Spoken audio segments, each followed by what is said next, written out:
ಇದೇ ಅಲ್ವ 10ನೇದು?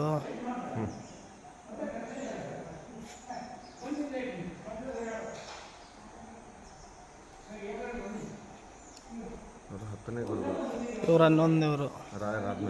ಹ್ಞೂ, ರಾಯರು 9ನೇವರಾ? ಮೊದಲನೇವರು ರಾಯರು. ಇವರು 11ನೇವರು. 11ನೇವರು. ಪಂಚ ಬೃಂದಾವನ ಮಠ, ನಂಜನಗೂಡು. ತುಂಬ ಅದ್ಭುತವಾಗಿದೆ ರಾಯರ ಮಠ. ದಯವಿಟ್ಟು ಎಲ್ಲ ರಾಯರ ಭಕ್ತರು ಯಾರಾದರೂ ಬಂದು ಒಂದು ಸಲ ಭೇಟಿ ಕೊಡಿ.